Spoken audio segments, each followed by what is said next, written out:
Hey guys, this is DestinyHeroic. I'm coming at you today with a deck profile. This is a deck that I've been very excited about for a long time, and I'm very excited to be able to build it. And the deck I'm going to be using for the foreseeable future, so figured I'd put my 2 cents in and show off what it is that I'm playing. So this is Mermail Atlanteans. So, obviously we'll start with the Atlantean portion.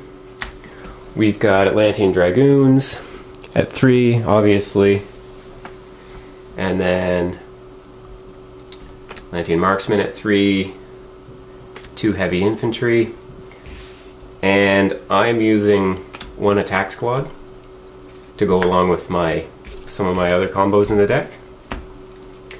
And for the Mermail lineup, we've got 2 Abyss Megalo. I'm only running 2 because he's searchable. He is not always live if he's in your hand, and you don't want him to clog your hand up too much. So there's only 2. Triple Abyss Lind. Some people will only run 2 because you can search it out with Abyss Sphere, but I like to run 3 so that it's always live. And there are other ways for it to go to the graveyard and come out of the deck and whatnot than Abyss Sphere. I am using 3 Abyss Spikes. Again, people are probably going to say, why am I using 3? I should go down to 2 or even 1 because it's searchable. The reason I run it at 3 is because it's a level 4, so it works with my rank 4 exceeds, and its effect will keep my deck flowing through its Atlantean lineup and the Mermail lineup. So this is a card that I actually like to normal summon a lot. So that's why I'm running it at 3. I'm using 1 Abyss Gund. This is one of those cards that makes an in-hand Abyss Megalo really good, especially if you've had an Abyss Spike been destroyed during the last turn. You can summon it up again, use its effect, and go grab something else, and you're sitting on 3 monsters for the price of 1. I'm using 3 Deep Sea Divas. Some people don't like to use Divas, I can't imagine why, but this unlocks some extra deck choices and synchro choices, so I definitely like to have 3 Divas. And I'm running also a condensed Gen X engine, 2 Undines, 2 controllers. I've seen people using 3 Undines and 2 controllers. What you need to realize is that you can't even activate Gen X Undine's effect if you don't have a controller to search out. So you can't just dump something and then not get a controller. You have to have the controller to search. So if you've drawn into your controllers, like I seem to do sometimes, then that automatically makes one of your Undines dead. So I like to keep it at a 1-to-1 ratio.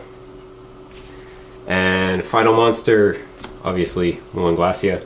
You can manipulate the number of waters in the graveyard very easily in this deck.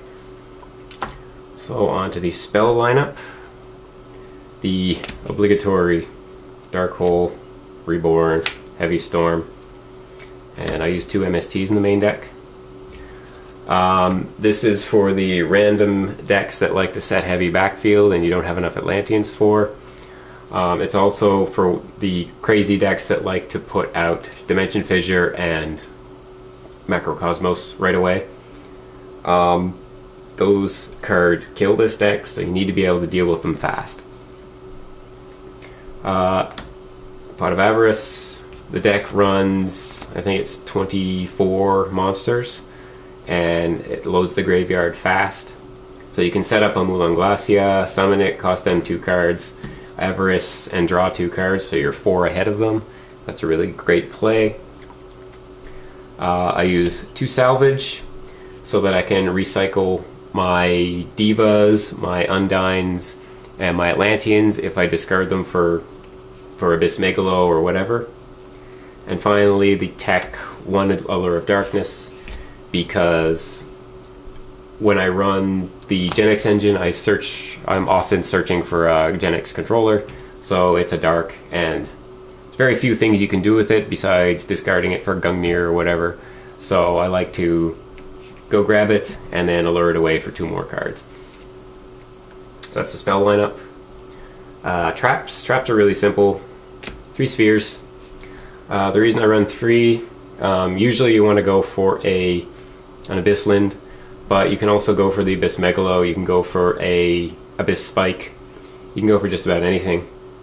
So I like to keep it at 3, and keeping it at 3 also lets your Abyss Megalo effect go off, where you search for a spell or trap with Abyss in the name. And it works if you've already drawn into a couple of them. And then 2 TTs. I run 2 TTs. Running the 2 torrentials justifies my running Abyss Lind at 3. You can do set a TT, set an Abyss Lind, and then TT their field and go grab whatever you need. So that's the main deck lineup. Into the extra deck. This runs almost a 50-50 spread of Exceeds and Synchros. Start with the Exceeds. Bahamut Shark. I absolutely love Bahamut Shark. Not for what he does, but mostly for the artwork, actually.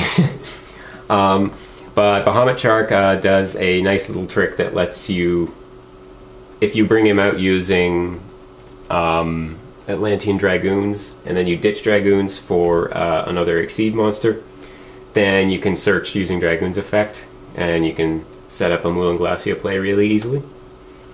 And to go along with the Bahamut Shark, I've got Arrow Shark and 1 Leviathan Dragon.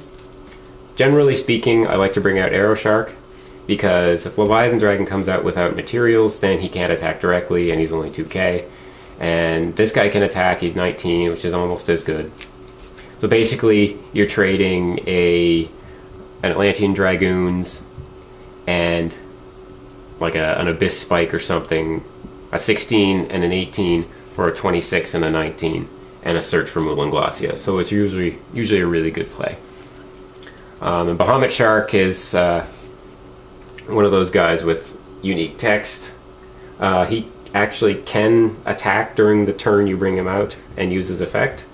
You just have to use the effect after the battle phase, because it doesn't say he can't attack during the turn you use the effect. It says he can't attack for the rest of the turn. So you can swing with his 26 and then do your Mulan Glacia thing in main phase 2 if you're Gores or something like that. 1 copy of Abyss Dweller. This is a really good card. I don't bring it out all that much, but if you play something like a Frog deck or anything that relies heavily on the graveyard, Dark Worlds comes to mind, then Abyss Dweller is probably going to be your go-to guy. Because I run the Divas and the level 2 lineup, both of the best level 2 or rank 2 Exceeds out there. This guy's part of an OTK. A lot of people use Gen X Ally Birdman in the main deck to focus on this guy's OTK. I don't like to do that because I find it takes away from the consistency of the deck. And Gachi Gachi is just in there if you need a turn to defend. It can also pump up your Mulan Glacia to 32 or whatever. But he's always good to have. And then the sort of standard Exceed lineup, Zenmaines, Roach, and because I am running multiple level 7s that I can get out simultaneously, the Big Eye, which is a good anti-Gores play. So that's the Exceeds, and into the Synchros. The Star Synchro is obviously Gungnir. You can make him with a Diva, a Heavy Infantry, and a Marksman. If you go Heavy Infantry, then use its effect and summon Diva, go get a Marksman, that's your uninstant Gungnir. And then you can discard crap like your Abyss Gund and your Dragoons to plus a lot off of his effect. I also use 1 copy of Duloran. Duloran is mostly in here because I wanted to have a level 6 that's compatible with the deck. There are probably better level 6s out there, but he's water, and I like to have waters. But with Duloran, you can do interesting little tricks like bounce a face-up Abyss Sphere back to your hand to pump him up to 25, and then he attacks, and then you set the Abyss Sphere again. So you can do some cool little tricks like that. One Catastor, Diva goes into Catastor all the time. Generic level 7, this is Black Rose Dragon. Generic level 8, Stardust Dragon. And generic level 9, Mistworm. Mistworm can come out when you go Diva into Marksman, and then Marksman attacks and goes and grabs a Dragoon, and that leaves you with 9 levels. So if they gorge or something, you can bounce it back to their hand, and all that's happened is they've taken damage. So that's the deck. Tell me what you think. Obviously this isn't necessarily the final version of the deck. You can see there's a couple particular tech choices in there that are mostly per my taste. But again, tell me what you think. Also, I've got a Prophecy deck in the works as well. So if I get enough likes and views on this video, then I'll do a profile for the Prophecy deck. Prophecy deck is pretty cool. A lot of people at my locals are losing to it in casual games. So yeah, so thanks for watching. This is DestinyHeroic, and I am out.